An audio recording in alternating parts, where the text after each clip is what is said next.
É uma parábola de Jesus Cristo e que faz parte de um conjunto de parábolas que tratam a mesma essência, o mesmo assunto. Mateus, capítulo 21.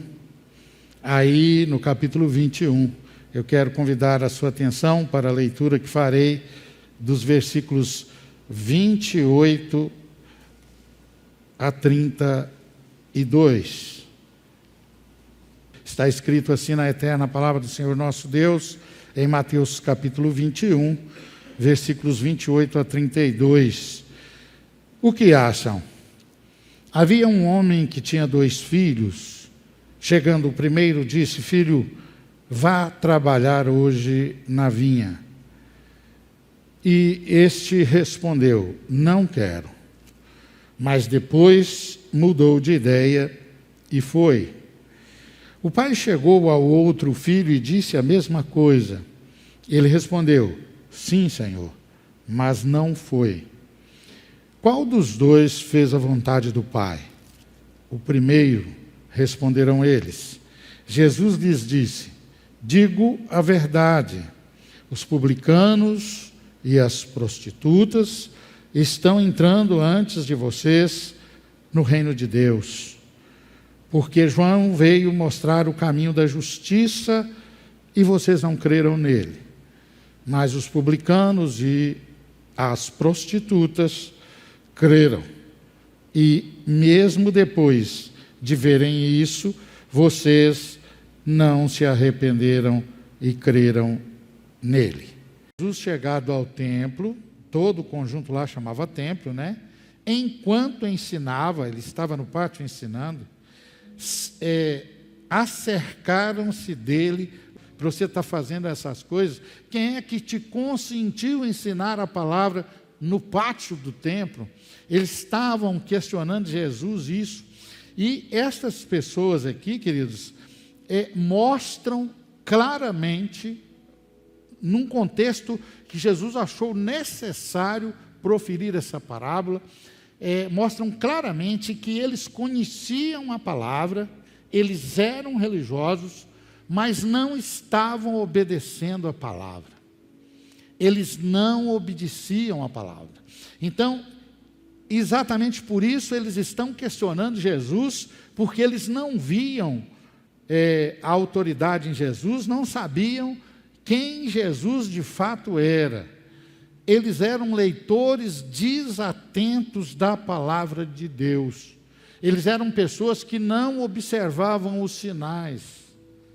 Todos os sinais de Jesus nascer na manjedoura, dele não encontrar nem sequer uma estalagem para que José e Maria, para que Jesus nascesse, as palavras que Jesus pregou, o poder, a autoridade dele, tudo que Jesus fez, todos os acontecimentos à volta de Jerusalém, da história do povo judaico, o chamado tempo pleno, perfeito, para que Jesus nascesse, essas autoridades, a igreja daquele momento, lia na palavra, sabiam a palavra, mas nem sequer conheciam reconhecer Jesus, o tempo do cumprimento da profecia de que Jesus nasceria, que ele viria sua primeira vez ao mundo.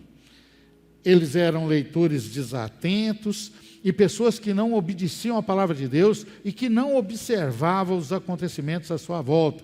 Foi nesse clima, foi dessa forma que Jesus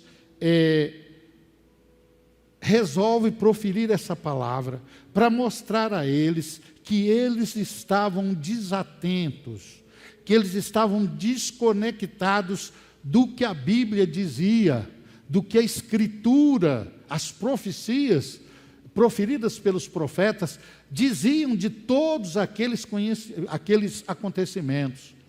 Às vezes nós lemos na palavra, por exemplo, sobre Judas, que Judas traiu Jesus. Judas ouviu tudo que os outros discípulos apóstolos ouviram. Eles ouviram tudo. Judas ouviu tudo. Não que Judas tivesse que trair Jesus. o profeta cita a traição de Judas para que quando Judas traísse, as pessoas vissem que era Jesus que estava ali. Então, todos aqueles acontecimentos, eu citei esse maior, né, que nos chama muita atenção, como o caso de Judas, todos esses acontecimentos precisavam ser percebidos por Israel, pela igreja da época, pelo povo de Deus da época, principalmente pelos chefes dos sacerdotes, pelos anciões da igreja, pelos escribas, pelos fariseus que eram copistas da Bíblia, eram comentaristas da Bíblia, eram os eruditos, os estudiosos da Bíblia, da palavra de Deus daquela época, e Jesus resolve mostrar a eles, através dessa parábola, que eles não estavam apercebidos do tempo através desta parábola do pai e dos seus 2 filhos. E o que a parábola diz? A parábola diz, irmãos, que o pai, que é Deus, nessa parábola proferida por Jesus, que ele tem uma vinha, e essa vinha era conhecida, era da família.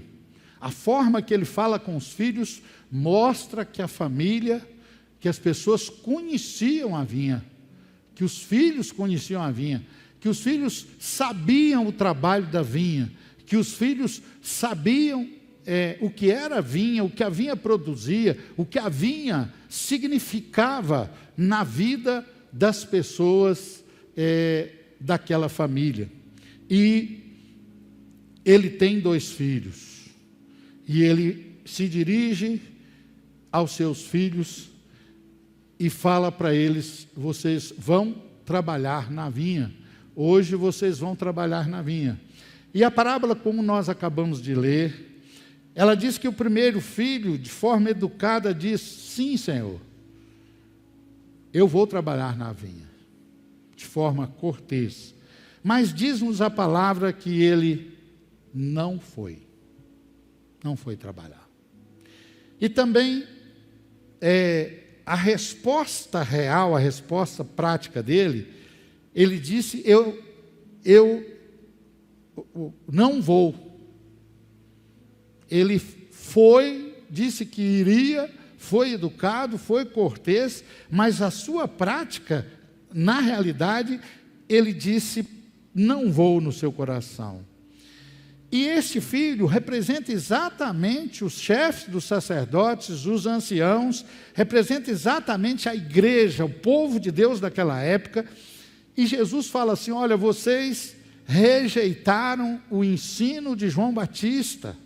João Batista apontou o caminho, apontou o momento, e também o meu ensino. Então Jesus alerta ali os religiosos, citando primeiro o caso daquele filho.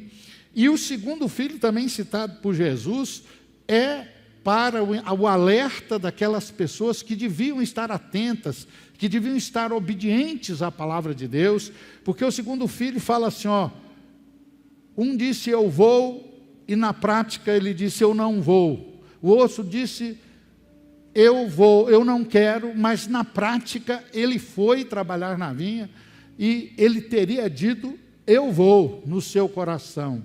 Então Jesus mostra que naquele momento em que ele pregava, e que a sua morte estava próxima, em que o mundo seria dividido em 2 partes, em que as profecias de Deus, entregadas pelos seus profetas, estavam para se cumprir, de que estas pessoas, o povo de Deus daquela época, eram bons leitores. Eles sabiam que Jesus viria.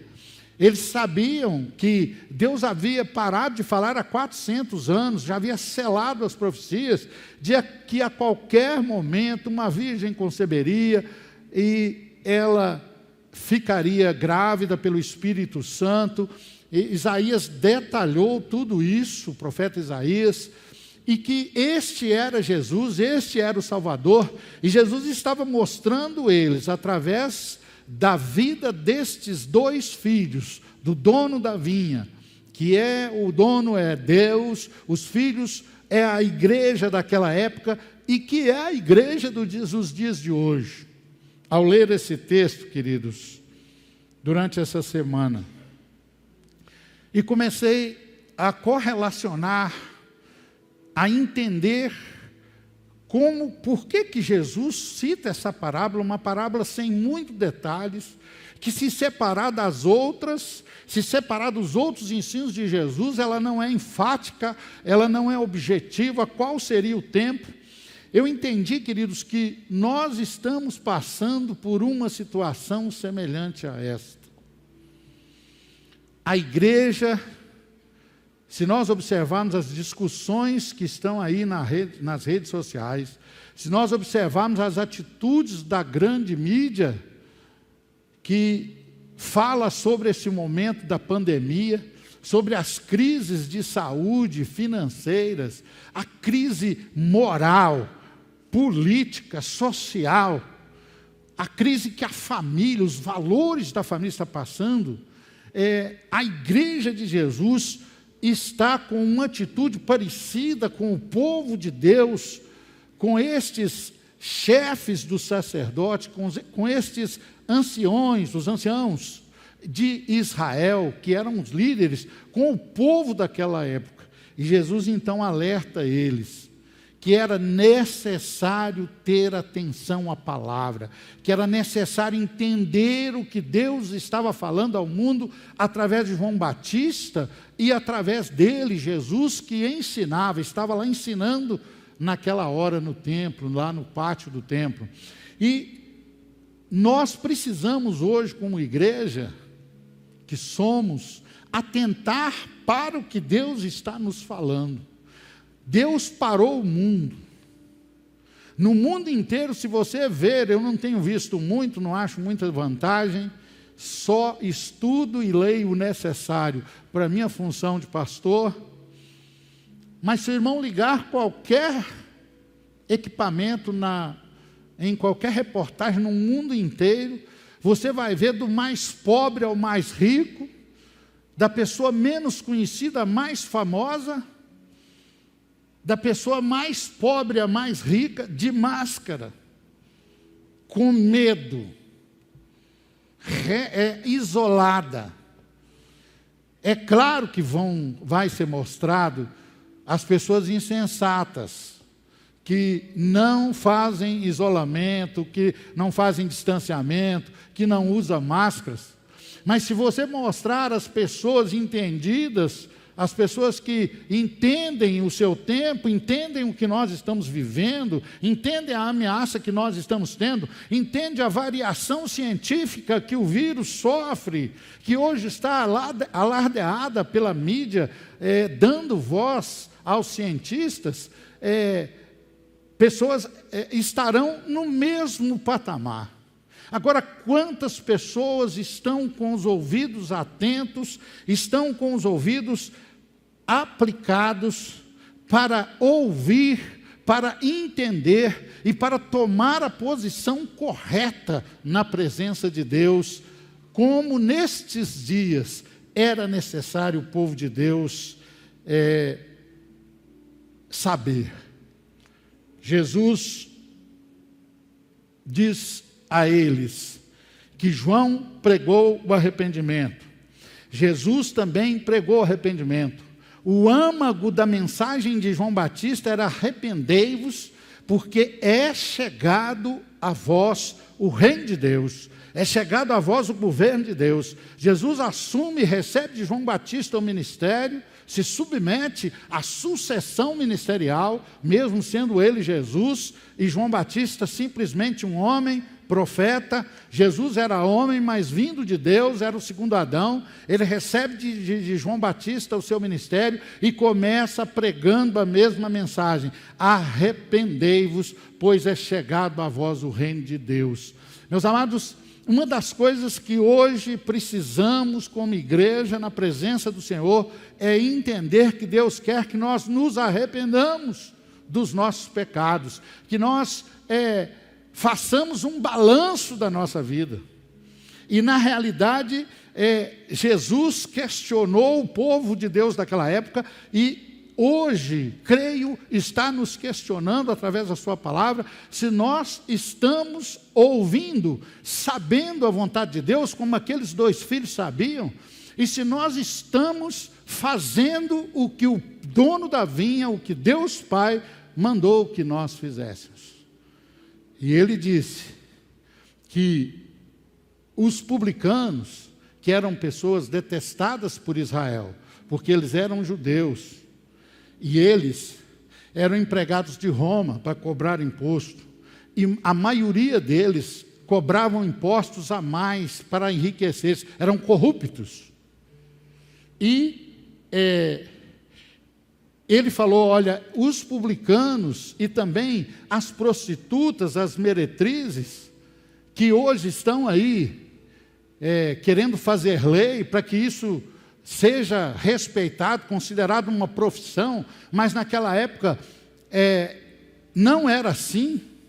Falou assim, estas pessoas que foram ouvir João Batista e obedeceram a palavra do profeta, essas pessoas que me ouviram, mesmo as prostitutas, mesmo os cobradores de impostos, tão detestados pela população, eles ouviram João Batista, me ouviram, arrependeram dos seus pecados e estão fazendo a vontade de Deus. E Jesus anunciou, fala, de agora em diante, o mundo é uma vinha, é um lugar de trabalho dos filhos do Pai, dos filhos do dono da vinha. E Jesus questiona assim, qual destes filhos estava fazendo a vontade de Deus? Aquele que foi se envolver na vinha, mesmo tendo dito a princípio no seu coração que não ia, que ele não queria, de que ele não se moldaria à ordem do Pai, à ordem do dono da vinha, ou aquele que mesmo dizendo no seu coração, eu não quero, isso atrapalha a minha vida, isso faz mudar a minha tradição, isso faz deixar os meus princípios religiosos, isso me tira da zona de conforto, não, eu não quero o evangelho, você agora se converteu, mas não me fale desse negócio de crente, de igreja, não me fale dessa Bíblia, mas de repente arrependeram no seu coração e foram, estes são comparados por Jesus àquele filho que mesmo dizendo isso, foi se envolver na vinha. E meus amados, Jesus, ao contar essa palavra, Ele está nos dizendo que nós precisamos atentar e descobrir qual dos 2 filhos nós somos. Qual é a nossa prática? Será que você está entre aqueles que sabe que tem a vinha, que ela é do Pai, e que o Pai quer que trabalhemos nela, que nos envolvamos nela, que a façamos crescer, que tomemos do seu rendimento, que a façamos produzir, que façamos com que ela não pereça, ou nós estamos entre aqueles que sabemos que o Pai tem uma vinha, sabemos que o Pai mandou que nós trabalhássemos nela, sabemos que o Pai mandou que nós investíssemos o nosso tempo nela, e não estamos fazendo a vontade do Pai. Então, a palavra do Senhor, queridos, há um trecho em Isaías que eu coloquei aqui no meu esboço, Isaías 66, versículos 1 e 2, está escrito assim, eis a palavra do Senhor, o céu é o meu trono, e a terra o estrado dos meus pés, sendo assim, que espécie de casa me haveis de edificar? Tal casa será o meu local de descanso. Diz assim o versículo 2, ora, não foram as minhas próprias mãos que criaram o que existe, e só assim tudo o que veio a existir? Indaga o Senhor nosso Deus. Darei, pois, a minha atenção e estima a este, ao humilde e arrependido de espírito, que dedica o seu amor reverente e obedece a minha palavra. Amados, a partir de Jesus, começou um tempo, chamado pela Bíblia de últimos dias, de final dos tempos na vida da terra, na vida humana. São os dias de Jesus. E nós estamos para que esse novo tempo, esse tempo começado em Jesus, se finde. E aqui Isaías está dizendo, Isaías é o profeta messiânico, Isaías é uma espécie de evangelho do Antigo Testamento. Ele está dizendo aqui que o Senhor Deus, nestes dias, nos dias de Jesus, dará a atenção dele, é a sua estima, ao humilde e arrependido de espírito e ao que dedica o seu amor reverente e obedece a sua palavra. Hoje é dia da igreja que obedece a sua palavra. Eu não vou entrar em detalhes, por não ter autorização. Mas quero citar aos irmãos que eu ouvi 2 testemunhos. Um pessoal, que é do meu sobrinho, e outro de uma outra irmã, de uma igreja muito conhecida no Brasil. Ambos passaram pela Covid-19. Ambos passaram pelo momento de serem intubados e terem um coma induzido. E ambos tiveram um arrebatamento de espírito e uma visão de Deus. A um deles foi dito que teria uma segunda chance de acertar a sua vida espiritual, porque o céu não se abriu para ele. Mas nessa visão ele vê a igreja orando por ele e Deus dando-lhe uma nova chance. E a outra irmã também chegou no momento de partir para a eternidade, entubada, tendo seus pulmões tomados, comprometidos. E Deus disse a ela, através de um anjo, que ela não iria, porque ainda teria grandes coisas a serem feitas por ela no ministério aqui na terra. Esse momento, queridos, é o momento da igreja do Filho, que mesmo que a carne diga não, ele diz sim para o Senhor. É o momento de uma igreja, esta igreja que precisa nascer na pandemia, é uma igreja que obedece à palavra de Deus. Olha, com pandemia ou sem pandemia, haverá um momento que os nossos dias que estão contados, segundo a Bíblia, nós seremos chamados a nos apresentar a Deus. E somente aqueles que obedecem à palavra de Deus é que terão de Deus a atenção, está escrito em Isaías 66, 1 e 2. Depois você pode ler isso em casa. Que Deus só dará atenção e estima àquele que é humilde, que é arrependido de espírito e que dedica seu amor reverente em obediência à sua palavra.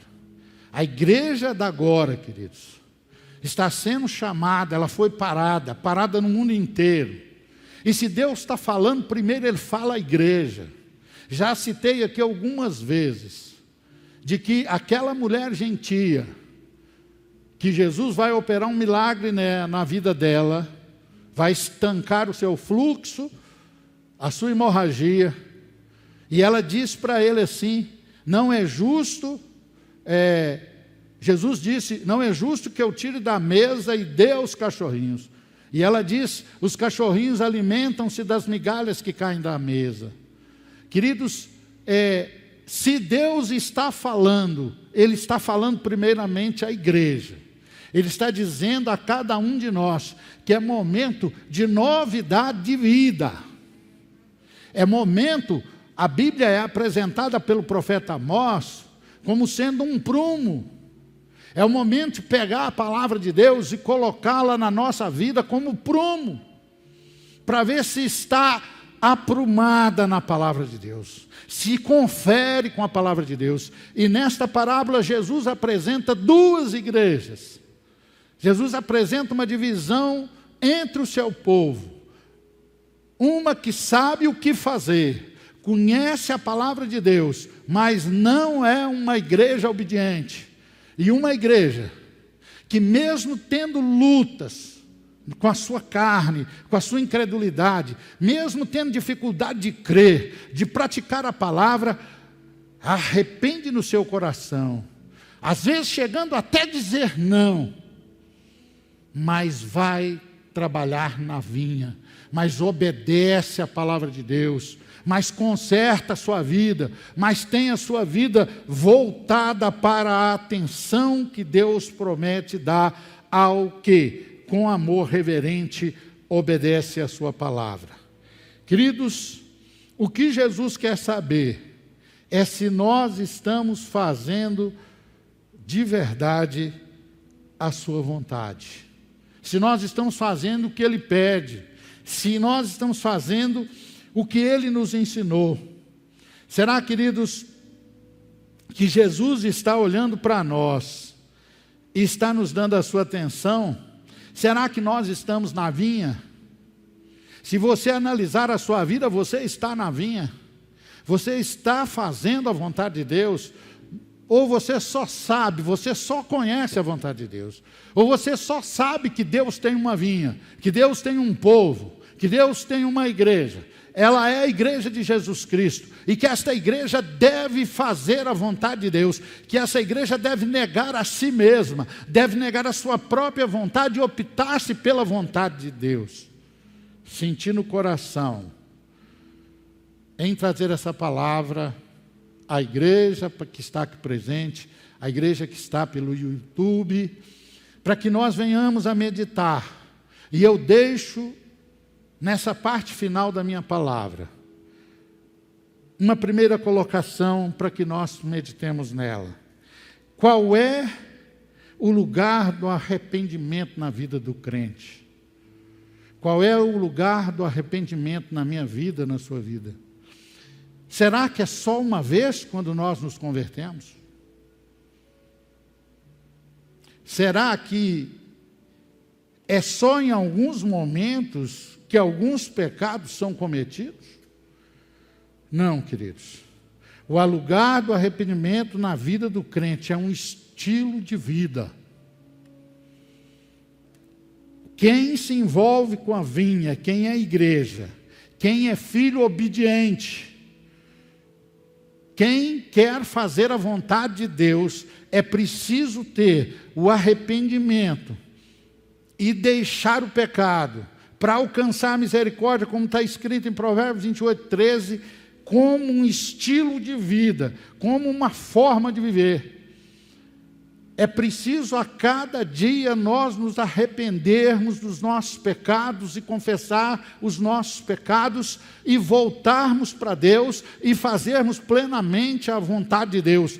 Arrependimento de pecar contra Deus, de pecar contra o próximo, de desagradar a Deus, precisa ser um estilo, um modelo, uma forma de viver do crente.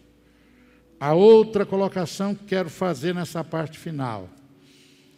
Qual é o lugar? Primeiro perguntamos qual é o lugar do arrependimento. Agora quero perguntar qual é o lugar da obediência na vida do crente. Será que obediência na vida do crente é somente o momento que ele diz ter aceitado Jesus? Quem sabe até erguido a sua mão, ou feito através de uma oração, acompanhada por alguém, ou sozinho, entregado a sua vida? Será que arrependimento, que obediência ainda pode ser na cabeça de alguém uma forma de alcançar a salvação? Não, queridos. A salvação nos é dada por Jesus Cristo graciosamente. Quando arrependemos dos nossos pecados e nos entregamos a Jesus Cristo, que Ele passa a ser Senhor da nossa vida, nós somos salvos. Todavia, a obediência é uma prova de que a salvação existe mesmo na sua vida, no seu coração, no meu coração, no seu coração. Se a obediência não for um modelo de vida, não tem como ainda essa pessoa dizer que é uma pessoa salva. Então, qual o lugar do arrependimento? Diariamente, como forma de vida. Pecou, arrepende, deixa para você alcançar misericórdia. Qual é o lugar da obediência? Também, queridos, é como modelo de vida, como fruto de salvação. A Bíblia diz que o Espírito Santo, lá em Gálatas, no capítulo 5, ele produz frutos de que nós somos salvos. Então, quando Deus vê a sua obediência, Ele não vai te salvar porque você é obediente. Deus não vai atender a sua oração porque você é obediente. A obediência é um fruto, é uma prova de que você é salvo, de que você é de Jesus. Então, obediência também, uma vida de obediência, uma vida de temor a Deus, é um estilo de vida da igreja que Jesus quer ter dessa pandemia, a igreja que será arrebatada, a igreja cujo nome está escrito no livro dos céus. E por fim, o que é mesmo o Evangelho? Eu falei agora mesmo que Jesus trouxe as boas novas. O Evangelho, queridos, as boas novas, é Deus dizendo que há um caminho para Ele. O Evangelho, ele nos conta que com a morte de Jesus Cristo, o véu se rasgou, que nós agora fomos feitos reis e sacerdotes, e que nós temos um advogado diante do Pai, Jesus Cristo, o justo, como diz as Escrituras. O que é mesmo então o Evangelho? Não é só algo que ouvimos como notícia dessa salvação quando nós convertemos, mas é algo que nós precisamos dar ouvido todo dia.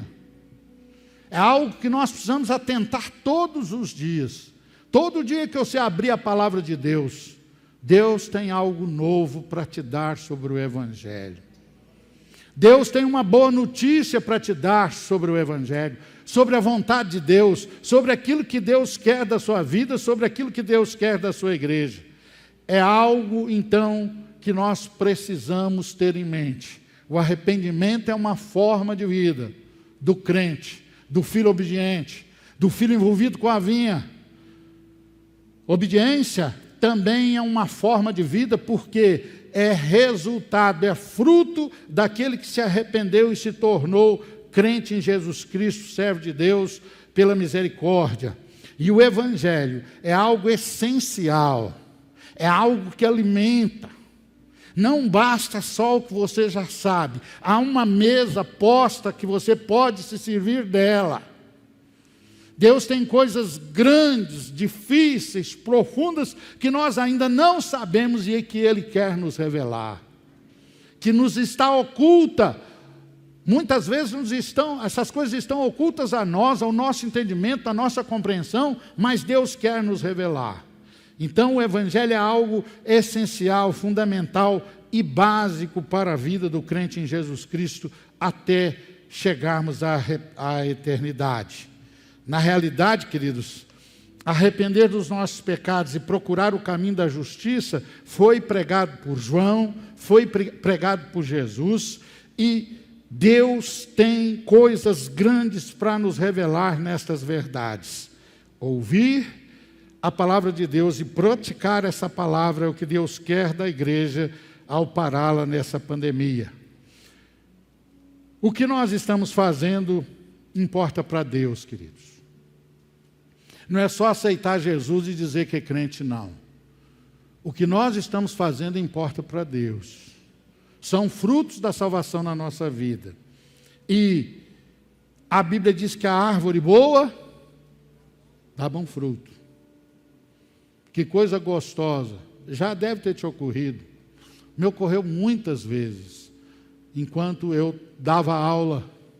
E a minha maneira de me conduzir, eu nunca coloquei lá no quadro assim, ó, eu sou crente em Jesus Cristo. Mas muitas e muitas vezes, não sei contar o número, alguém chegava para mim e falava: professor, o senhor é crente? É necessário dar fruto de crente, queridos. E quantas vezes você já olhou assim para um grupo de pessoas e olha assim e fala assim: ele ali é crente.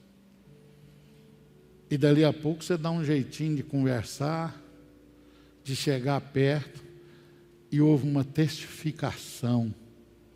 O crente, queridos, é crente por dentro e isso vem para fora. Vocês já devem ter percebido, muito embora um ou outro acha que as minhas mensagens são pesadas, que eu não sou de pregar trajes, porque se o seu coração estiver em Deus, seu traje será de Deus. Eu não sou de pregar muito sobre costume, sobre uso, eu prego a palavra de Deus, porque se a palavra de Deus, se o governo de Deus, se você estiver envolvido com a vinha, se o Espírito Santo estiver te governando, o seu cabelo, você não viu eu falar de cabelo aqui, mas a Bíblia diz que homem tem cabelo de homem, mulher tem cabelo de mulher. Mas basta que a palavra de Deus esteja no seu coração, que o seu cabelo vai acompanhar a palavra de Deus que é dirigida em nós pelo Espírito Santo. Se o Espírito Santo estiver governando seu coração, você mesmo, seu espelho, condenará o seu traje, se ele não agradar a Deus. Se o Espírito Santo estiver governando seu coração, se você for do filho que vai para a vinha, querendo ou não, desagradando a sua vontade ou não, dizendo não à sua carne, as coisas que você fala, as piadas que você ouve, as piadas que você conta, aquilo que te faz rir, não vai desagradar a Deus. A atenção de Deus está prometida àquele crente reverente que pratica a palavra de Deus. É hora de pegar a Bíblia, queridos, como um prumo, como eu já disse, mostrado pelo profeta Amós. É hora de passar a nossa vida em revista pela palavra de Deus. É hora de passar a nossa vida para ver aonde que Deus quer que nós sejamos diferentes. Será que nós teremos a mesma oportunidade que o irmão teve? De ser dita a ele por um anjo numa visão: estou te dando uma segunda chance. Você não virá. É preciso consertar a sua vida. Será que nós vamos ter a chance daquela irmã? Que Deus falou com ela: não, você não vai. Ela viu um rio na visão. Rio muito bonito, aonde as pessoas atravessavam embarcações individuais. Eu não quero entrar em detalhes. E a ela não foi dada a embarcação. E o anjo disse a ela: volta e completa seu ministério. Seu ministério está completo. Aquilo que Deus quer de você está feito. O Espírito tem mesmo governo da sua vida. A mensagem de hoje tem como título o encerramento. Jesus pergunta assim: o que vos parece? Aos fariseus, aos anciãos de Israel, aos chefes dos sacerdotes: o que vocês acham? E contou a eles a história do filho. Um que ouviu a ordem e não obedeceu. O outro que ouviu a ordem e obedeceu. Em que lado nós estamos? Que Deus, na sua infinita graça e misericórdia, através do Espírito Santo, continue a perguntar a mim, a você que está me assistindo pelo YouTube: o que vos parece? Que filho você é? Qual desses dois filhos você coloca no lugar deles o seu nome? Que Deus me abençoe, que Deus te abençoe, e que a Igreja Rocha Eterna, na sua totalidade, seja uma igreja no modelo que Deus quer, que nasça agora, nessa pandemia, nessa parada, nesse alerta, uma igreja obediente ao Senhor, à sua palavra e dedicada à sua vinha. Fique de pé, por favor. Nós vamos orar para ir para casa. Você que está em casa, até quinta-feira, se você puder estar aqui, venha. Nosso protocolo é rígido, é seguro. Eu espero você, agradeço pela sua atenção, pela sua participação aí na sua casa, no seu local de trabalho, onde você estiver. Eu agradeço você. Se porventura estiver visitantes, não temos apresentado visitantes, mas é uma honra, uma alegria. A Bíblia diz que é o Espírito Santo que traz pessoas ao templo. Deus abençoe a sua vida, a sua família, e que Deus possa falar com você. E que cada um de nós respondamos ao Senhor essa pergunta: o que vos parece? Quem está fazendo a vontade de Deus? Os que obedecem, os que não obedecem?